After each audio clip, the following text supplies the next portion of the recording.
বাংলা সংবাদ আপনাদের স্বাগতম। প্রথমেই শিরোনাম। দেশ অস্থিতিশীল করার গভীর ষড়যন্ত্র চলছে, জামায়াত আমির। ধানের শীষে নির্বাচন করতে নিজ দল ছাড়তে পারেন জোটের নেতারা। সিদ্ধান্ত পাল্টালেন সেই আলোচিত বিএনপি প্রার্থী। দেশে ৩২,০০০ স্কুলের প্রধান শিক্ষক পদ শূন্য। দেশ অস্থিতিশীল করার গভীর ষড়যন্ত্র চলছে, জামায়াত আমির। দেশকে অস্থিতিশীল করার এক গভীর ষড়যন্ত্র চলছে বলে মন্তব্য করেছেন বাংলাদেশ জামায়াতে ইসলামের আমির ডাক্তার শফিকুর রহমান। তিনি বলেন, আজ ঐক্যবদ্ধ হতে না পারলে ওসমান হাদির স্বপ্নের বাংলাদেশ গড়া সম্ভব না। শুক্রবার ১৯ ডিসেম্বর সন্ধ্যায় নিজের ভেরিফাইড ফেসবুকে দেওয়া এক পোস্টে তিনি এসব কথা বলেন। দীর্ঘ ওই পোস্টে তিনি জানান, দেশের বাইরে থেকেও প্রতিটি মুহূর্ত তিনি দেশের খবরাখবর রাখছেন এবং বিভিন্ন পর্যায়ের নেতাদের সঙ্গে যোগাযোগ রক্ষা করছেন। পোস্টে শহীদ শরীফ ওসমান হাদির শাহাদাতে গভীর শোক প্রকাশ করে তিনি বলেন, স্নেহের শহীদ শরীফ ওসমান হাদির জন্য মনটা খুবই ভারাক্রান্ত। তিনি মহান আল্লাহর মেহমান হয়ে গেছেন। ইন্না লিল্লাহি ওয়া ইন্না ইলাইহি রাজিউন। আল্লাহ তাকে জান্নাতুল ফিরদাউফের উচ্চ মাকাম দান করুন। তিনি আরও বলেন, শহীদ ওসমান হাদি একটি আধিপত্যমুক্ত স্বাধীন ও ইনসাফপূর্ণ বাংলাদেশের স্বপ্ন দেখেছিলেন এবং শাহাদাত পর্যন্ত সেই সংগ্রামের নেতৃত্ব দিয়েছেন। তিনি সিংহশতার পথে নয়, বরং যুক্তি ও আদর্শের মাধ্যমে ইনসাফের লড়াইয়ে বিশ্বাসী ছিলেন। জামায়াত আমির দৃঢ়ভাবে বিশ্বাস করেন, শহীদ শরীফ ওসমান হাদির রক্ত বিফলে যাবে না এবং তার স্বপ্নের ইনসাফের বাংলাদেশ বিনির্মাণে ঐক্যবদ্ধ লড়াই অব্যাহত থাকবে, ইনশাল্লাহ। দেশবাসীর প্রতি আহ্বান জানিয়ে তিনি বলেন, শহীদ শরীফ ওসমান হাদি হত্যার সঙ্গে জড়িত সকলকে দ্রুত গ্রেফতার করে দৃষ্টান্তমূলক শাস্তির দাবি জানানো হচ্ছে এবং এ বিচার করতেই হবে। ঐক্যবদ্ধভাবে ধৈর্য ও অবিচলতার সঙ্গে নিয়মতান্ত্রিক পন্থায় আন্দোলনের মাধ্যমে দাবি আদায় করতে হবে বলেও তিনি উল্লেখ করেন। পাশাপাশি ষড়যন্ত্রকারী কেউ যেন স্যাবোটাজের মাধ্যমে আন্দোলনকে কলুষিত করতে না পারে সেই বিষয়ে সজাগ থাকারও আহ্বান জানান তিনি। পোস্টে জামায়াত আমির উদ্বেগ প্রকাশ করে বলেন, ওসমান হাদি হত্যার বিচারের দাবিতে দেশবাসী যখন সোচ্চার, সেই মুহূর্তে দেশে বেশ কয়েকটি দুঃখজনক ঘটনা ঘটেছে যা অত্যন্ত উদ্বেগজনক। এ প্রেক্ষিতে তিনি কয়েকটি বিষয় তুলে ধরেন। প্রথমত, প্রথম আলো, ডেইলি স্টার এবং প্রবীণ সম্পাদক নুরুল কবিরের ওপর হামলা ও অপপ্রচারের তীব্র নিন্দা জানান তিনি।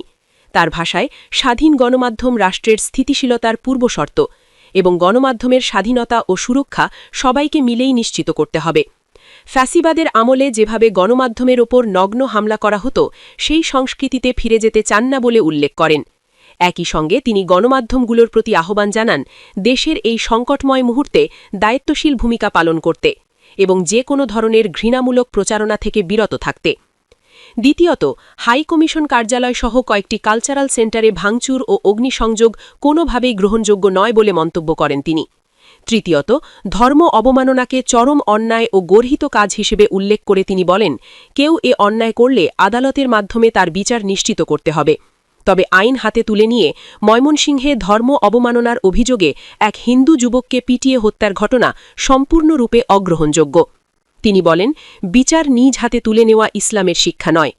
জামায়াত আমির বলেন, এদেশের মূলধারার সকল ইসলামপন্থী দল ও সংগঠন নিয়মতান্ত্রিক প্রক্রিয়ায় বিশ্বাসী এবং কোনো অবস্থাতেই আইন নিজেদের হাতে তুলে নেওয়ার পক্ষে নয়। পরিকল্পিত উপায়ে স্যাবোটাজ করার জন্যই কোনো পক্ষ এ কাজ করে থাকতে পারে বলে তাদের ধারণা। ঘটনা ঘটার পূর্বে কোনো সতর্কতামূলক ব্যবস্থা না নেওয়া এবং ঘটনার দীর্ঘ সময় পরও আইনশৃঙ্খলা বাহিনীর এগিয়ে না আসা প্রমাণ করে প্রশাসনের মধ্যে ঘাপটি মেরে থাকা দোসররা এই স্যাবোটাজ পরিকল্পনার অংশ হয়ে থাকতে পারে। এ কারণে দেশবাসীকে আরও সতর্ক থাকার আহ্বান জানান তিনি। সরকারের প্রতি আহ্বান জানিয়ে তিনি বলেন, যারা ক্ষতিগ্রস্ত হয়েছেন তাদের পাশে দাঁড়াতে হবে এবং অবিলম্বে প্রকৃত অপরাধীদের চিহ্নিত করে আইনের আওতায় আনতে হবে। সংশ্লিষ্ট সকল সংস্থাকে দ্রুত সক্রিয় এবং জবাবদিহিমূলক করে একটি নিরাপদ বাংলাদেশ নিশ্চিত করাই এখন সময়ের দাবি। বিভেদ ভুলে জাতীয় ঐক্য গড়ে তোলার আহ্বান জানিয়ে দেশের সুরক্ষায় তিনি সংশ্লিষ্ট সকলকে একযোগে কাজ করার আহ্বান জানান। প্রসঙ্গত, জাতীয় নির্বাচনে ঢাকা ৮ আসনের সম্ভাব্য প্রার্থী হিসেবে নির্বাচনী প্রচারের সময় গত ২০ ডিসেম্বর দুপুরে গুলিবিদ্ধ হন হাদি। গুলি মাথা ভেদ করে যাওয়ায় গুরুতর আহত হন। আশঙ্কাজনক অবস্থায় তাকে প্রথমে ঢাকা মেডিকেল কলেজ হাসপাতালে, পরে এভারকেয়ারের আইসিইউতে নেওয়া হয়েছিল। ৩ দিন পর সোমবার দুপুরে উন্নত চিকিৎসার জন্য সিঙ্গাপুরে নিয়ে যাওয়া হয়েছিল। ধানের শীষে নির্বাচন করতে নিজ দল ছাড়তে পারেন জোটের নেতারা। বিএনপির সঙ্গে মিত্র রাজনৈতিক দলগুলোর আসন ভাগাভাগির বিষয়টি আগামী সপ্তাহে চূড়ান্ত হওয়ার সম্ভাবনা রয়েছে। তবে সমঝোতার সবচেয়ে গুরুত্বপূর্ণ দিক হল মিত্র দলগুলোর তারকাখ্যাত প্রার্থীরা নির্বাচনে অংশ নেবেন বিএনপির ধানের শীষ প্রতীকে। বিদ্যমান নির্বাচন বিধান অনুযায়ী নিবন্ধিত দলের প্রার্থীরা জোট করলেও নিজ দলের প্রতীকেই নির্বাচন করার কথা, কিন্তু সেই বিধানকে সামনে রেখেই নতুন কৌশলে এগোচ্ছে বিএনপি ও তাদের শরিকরা। নির্ভরযোগ্য সূত্র জানায়, সমঝোতার অংশ হিসেবে মিত্র দলগুলোর বেশ কয়েকজন শীর্ষ নেতা শেষ পর্যন্ত নিজ দল থেকে পদত্যাগ করে বিএনপিতে যোগ দিতে পারেন। এরপর তারা ধানের শীষ প্রতীকে নির্বাচন করবেন। ইতোমধ্যে এ বিষয়ে আলোচনা সাফল্যের দ্বারপ্রান্তে পৌঁছেছে। এতে করে আসন নিয়ে শরিকদের সঙ্গে বিএনপির যে মনোমালিন্য তৈরি হয়েছিল তা অনেকটাই কেটে যাচ্ছে। সূত্রগুলো বলছে, মিত্র দলগুলোর অন্তত ১০ জন শীর্ষ নেতা এ তালিকায় রয়েছেন। সবকিছু ঠিক থাকলে তারা শিগগিরই নিজ নিজ দল থেকে পদত্যাগ করে বিএনপির প্রার্থী হিসেবে নির্বাচনে নামবেন। তবে অনিবন্ধিত দলগুলোর প্রার্থীদের ক্ষেত্রে দল ছাড়ার প্রয়োজন নেই। এই নিয়ে গত বুধবার থেকে মিত্র দল ও জোটগুলোর সঙ্গে ধারাবাহিক বৈঠক করছে বিএনপি। দলটির দায়িত্বশীল কয়েকজন নেতা এসব তথ্য নিশ্চিত করলেও নাম প্রকাশ করতে চাননি। আসন নিয়ে সৃষ্ট মতবিরোধ নিষ্পত্তিতে যুগপথ আন্দোলনে থাকা দল ও জোটগুলোর সঙ্গে 1-to-1 বৈঠক শুরু করেছে বিএনপি। বুধবার প্রথম দিনের বৈঠকে ১২ দলীয় জোট ও জাতীয়তাবাদী সমমনা জোটকে একটি আসন ছাড় দেওয়ার ইঙ্গিত দেওয়া হয়েছে। পাশাপাশি ১২ দলীয় জোটকে আরও একটি আসন দেওয়ার বিষয়েও আলোচনা চলছে। অন্য শরিক দলগুলোকেও ভিন্নভাবে মূল্যায়নের আশ্বাস দিয়েছে বিএনপি। নির্ভরযোগ্য সূত্রে জানা গেছে, পিরোজপুর ১ আসনে ১২ দলীয় জোটের প্রধান ও জাতীয় পার্টি জাফারের নেতা মুস্তফা জামাল হায়দার এবং নড়াইল ২ আসনে জাতীয়তাবাদী সমমনা জোটের সমন্বয়ক ও এনপিপি চেয়ারম্যান ফরিদুজ্জামান ফরহাদকে আসন দেওয়ার বিষয়ে সবুজ সংকেত দিয়েছে বিএনপি। এদিকে লিবারেল ডেমোক্রেটিক পার্টি এলডিপি, ৫ দলীয় জোট, গণতন্ত্র মঞ্চ ও গণফোরামের সঙ্গে বৃহস্পতিবার আসন ভাগাভাগি নিয়ে বৈঠক করেছে বিএনপি। আজ শুক্রবার জাতীয়তাবাদী গণতান্ত্রিক আন্দোলন এনডিএম, বাম গণতান্ত্রিক ঐক্য এবং বাংলাদেশ জাতীয় পার্টি বিজেপির সঙ্গে বৈঠকের কথা রয়েছে। সব দলের সঙ্গে আলোচনা শেষে জামিয়াতে উলামায়ে ইসলামের সঙ্গে বৈঠকে বসবে বিএনপি।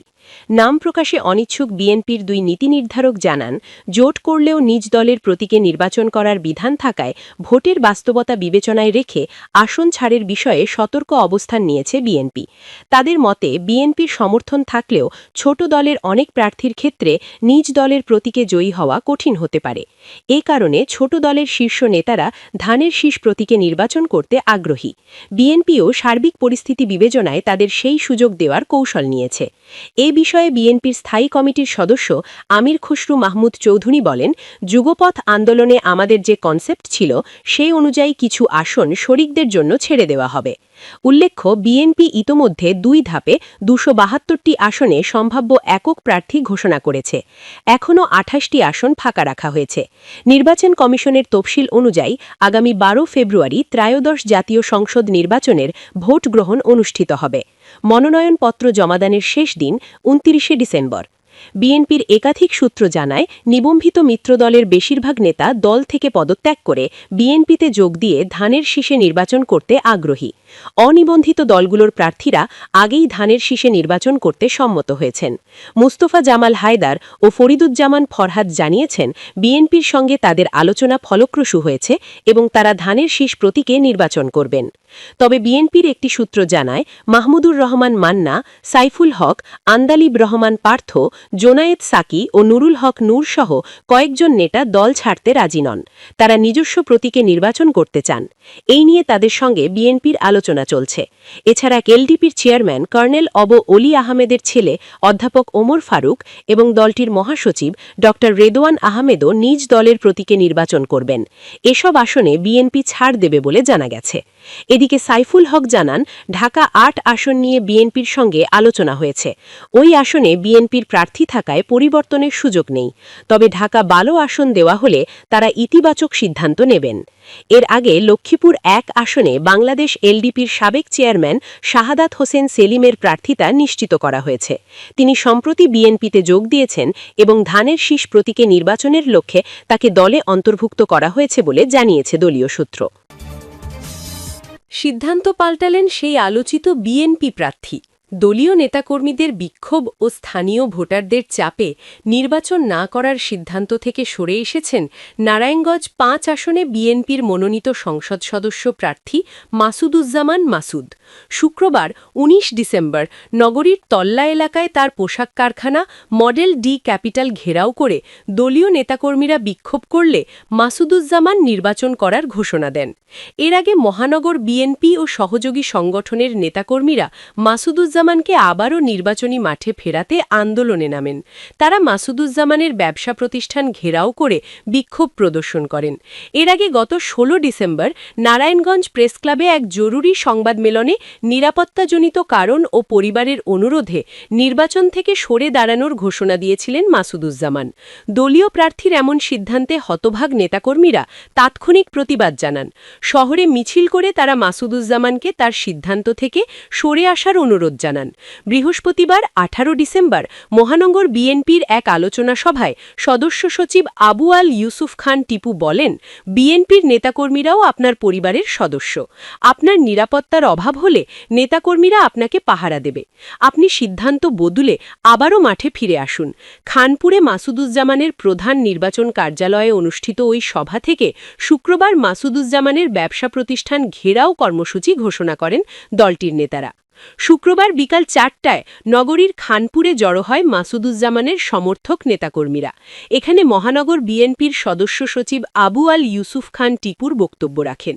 বক্তব্যে তিনি বলেন, আপনার নেতৃত্বে নারায়ণগঞ্জ বিএনপি ঐক্যবদ্ধ হয়েছে। সেখানে আপনি নির্বাচন করবেন না, এটা হতে পারে না। আপনার কোনো ভয় নেই। আমরা লাখ লাখ নেতাকর্মী রয়েছি। নেতার পরিবার মানে তার কর্মী সমর্থকরাও। ফলে আপনার পরিবার না চাইলেও আমরা চাই আপনি নির্বাচন করবেন। ঘেরাও কর্মসূচির আগে বিএনপি চেয়ারপারসন বেগম খালেদা জিয়া, তারিক রহমান ও সন্ত্রাসীদের গুলিতে নিহত ইনকিলাব মঞ্চের আহ্বায়ক ওসমান হাদির জন্য দোয়া করা হয়। এরপর কয়েক হাজার নেতাকর্মী প্রায় ২ কিলোমিটার পায়ে হেঁটে নগরীর পশ্চিম তল্লা এলাকায় তার ফ্যাক্টরি ঘেরাও করে। এখানে তারা টায়ারে ও একটি অটোরিকশায় অগ্নিসংযোগ করে। এক পর্যায়ে মাসুদুজ্জামান ফ্যাক্টরি থেকে বের হয়ে আসেন। তখন তাকে দেখে নেতাকর্মীরা সিদ্ধান্ত বদলানোর আহ্বান জানিয়ে স্লোগান দিতে থাকেন। মাসুদুজ্জামান নেতাকর্মীদের উদ্দেশ্যে বক্তব্য রাখতে গিয়ে বলেন, যে ভালোবাসা আপনাদের মাধ্যমে আমি পেয়েছি, আপনাদের কাছে ক্ষমাপ্রার্থী। জাতীয়তাবাদী দলের ভারপ্রাপ্ত চেয়ারপারসন তারেক রহমান যে সিদ্ধান্ত দেবেন, জাতীয়তাবাদী দল যে সিদ্ধান্ত দেবে, আমি সে সিদ্ধান্ত মেনে নেব। আমি বিএনপির মনোনয়ন পেয়েছি, নির্বাচনও করব ইনশাল্লাহ। গত ১৬ ডিসেম্বর আমি নির্বাচন না করার ঘোষণা দিয়েছিলাম। এই ঘোষণার মাধ্যমে আমার জাতীয়তাবাদী দলের নেতাকর্মী, আমার ভারপ্রাপ্ত চেয়ারম্যান তারেক রহমান ও স্থায়ী কমিটির নেতৃবৃন্দ ও সারা দেশের বিএনপি নেতাকর্মীরা আঘাতপ্রাপ্ত হওয়ায় আমি সবার কাছে নিঃশর্ত ক্ষমাপ্রার্থী। মাসুদুজ্জামানের এ ঘোষণায় তার সমর্থকরা উল্লাসে ফেটে পড়ে। এই বিএনপি প্রার্থী একসময় যুবদলের একটি ওয়ার্ড কমিটির নেতা থাকলেও ৫ আগস্টের পরে তিনি বিএনপিতে যোগ দেন এবং বিএনপির মনোনয়ন পান। তবে বিএনপিতে সরাসরি যুক্ত না থাকলেও পরোক্ষভাবে বিএনপি নেতাকর্মীদের সহায়তা করেন। তিনি ছাড়াও সাবেক এমপি অ্যাডভোকেট আবুল কালাম, মহানগর বিএনপির সভাপতি অ্যাডভোকেট সাখাওয়াত হোসেন, সদস্য সচিব আবু আল ইউসুফ খান টিপু ও শিল্পপতি আবু জাফর আহমদ বাবুল এ আসনে মনোনয়ন প্রত্যাশী ছিলেন। তিনি মনোনয়ন পাওয়ার পরে এই মনোনয়ন প্রত্যাশীরা তার বিরোধিতা করেন। তবে সম্প্রতি মহানগর বিএনপির সদস্য সচিব আবু আল ইউসুফ খান টিপু তাকে সমর্থন জানিয়ে তার নির্বাচনী প্রচারণায় অংশ নিচ্ছেন। অন্যদের বিরোধিতাও আগের মতো জোরালো নয়। দেশে ৩২,০০০ স্কুলের প্রধান শিক্ষক পদ শূন্য। প্রাথমিক ও গণশিক্ষা উপদেষ্টা অধ্যাপক ড বিধান রঞ্জন রায় পোদ্দার বলেছেন, একটা ছোট্ট মামলার জন্য ৩২,০০০ স্কুলের প্রধান শিক্ষক পদ শূন্য রয়েছে। আর প্রধান শিক্ষক পদ শূন্য থাকলে সেই স্কুল চলবে কি করে? আমাদের সহকারী শিক্ষকরা প্রমোশন ছাড়াই শিক্ষকতা করে যাচ্ছেন। আমরা তাদের প্রমোশন দিতে পারছি না। শুক্রবার ১৯ ডিসেম্বর দুপুরে মৌলভীবাজার জেলা শিল্পকলা একাডেমির হল রুমে জেলা প্রশাসন ও জেলা প্রাথমিক অফিসের আয়োজনে প্রাথমিক শিক্ষার গুণগত মান উন্নয়নে শিক্ষা সংশ্লিষ্ট অংশীজনের ভূমিকা শীর্ষক মতবিনিময় সভায় প্রধান অতিথির বক্তব্যে তিনি এসব কথা বলেন। ৩২,০০০ সহকারী শিক্ষকের পদ শূন্য হলে নতুন করে আরও ৩২,০০০ বেকারের কর্মসংস্থান হতো বলে মন্তব্য করেন প্রাথমিক ও গণশিক্ষা উপদেষ্টা। শিক্ষাকে আনন্দদায়ক করতে সহশিক্ষা কার্যক্রমের প্রতি গুরুত্বারোপ করে তিনি বলেন, সফল স্কুলের দৃষ্টান্ত থেকে ধারণা নিয়ে বাকি স্কুলগুলো নিজেদের উন্নত করতে পারে। শিক্ষকদের সাংগঠনিক ও একাডেমিক নেতৃত্ব দিয়ে নিজেকে হাজার হাজার শিশুর আদর্শ হিসেবে তুলে ধরতে পারেন। উপদেষ্টা বলেন, একটা স্কুলই হচ্ছে মূল কার্যকর ইউনিট। এর ওপরে যে কার্যকর ইউনিট রয়েছে, থানা, জেলা, অধিদপ্তর, মন্ত্রণালয় বলেন, বিষয়গুলো হচ্ছে সমন্বয় কিংবা সহযোগিতার জন্য। প্রকৃতপক্ষে মূল কাজটা পরিচালিত হয় আমাদের স্কুলগুলোতে, আর স্কুলগুলোর নেতৃত্বে রয়েছেন প্রধান শিক্ষক। তিনি বলেন, আমার হাতে যদি আরও ক্ষমতা থাকত, প্রত্যেকটা স্কুলে পুরোপুরি স্বায়ত্তশাসিত প্রতিষ্ঠানে রূপান্তরিত করতাম। আর যার নেতৃত্বে একজন প্রধান শিক্ষক, কিন্তু একই সঙ্গে তাদের দায়বদ্ধতা থাকত বছর শেষে বেসমেন্ট এলাকায় কতজন শিক্ষার্থীকে তারা আকৃষ্ট করতে পেরেছে তাদের স্কুলে, এবং তাদের থেকে যে প্রোডাক্ট বের হয়ে আসছে তা কতটুকু মানসম্মত, এটার জন্য তারা অবশ্যই দায়বদ্ধ থাকবে। তারা তাদের কাজ পরিচালনার ক্ষেত্রে একটা স্বায়ত্ত শাসন গঠন করবে এবং অন্য সব প্রতিষ্ঠানের দায়িত্ব হবে তাদের সহযোগিতা ও মনিটরিং করা। এটা এই মুহূর্তে বাস্তবায়ন করা সম্ভব না, কিন্তু সত্যি যদি আমাদের দেশকে এগিয়ে নিতে চাই, জনগোষ্ঠীর প্রয়োজন যেটা সুশৃঙ্খলা লাগবে, তাহলেই শুধু একটা দেশ আশা করা যায়, আর সেটা হতে পারে একটা প্রাথমিক বিদ্যালয়। মৌলভীবাজারের জেলা প্রশাসক তৌহিদুজ্জামান পাভেলের সভাপতিত্বে বক্তব্য রাখেন প্রাথমিক শিক্ষা অধিদপ্তরের পরিচালক প্রশিক্ষণ মোহাম্মদ কামরুল হাসান, জেলা প্রাথমিক শিক্ষা অফিসার মোহাম্মদ সফিউল আলম ও সদর সার্কেল আবুল খায়ের প্রমুখ। মতবিনিময় সভায় মুক্ত আলোচনায় অংশ নেন মৌলভীবাজার শহরের আলী আমজদ সরকারি প্রাথমিক বিদ্যালয়ের প্রধান শিক্ষক পূর্ণা রায় ভৌমিক, কমলগঞ্জ উপজেলার শমশেরনগর সরকারি প্রাথমিক বিদ্যালয়ের প্রধান শিক্ষক মোহাম্মদ সিরাজুল ইসলাম, শ্রীমঙ্গল ভাড়াউড়া সরকারি প্রাথমিক বিদ্যালয়ের প্রধান শিক্ষক কল্যাণ দেব সহ জেলার বিভিন্ন উপজেলা থেকে আসা বিদ্যালয়ের প্রধান শিক্ষকরা।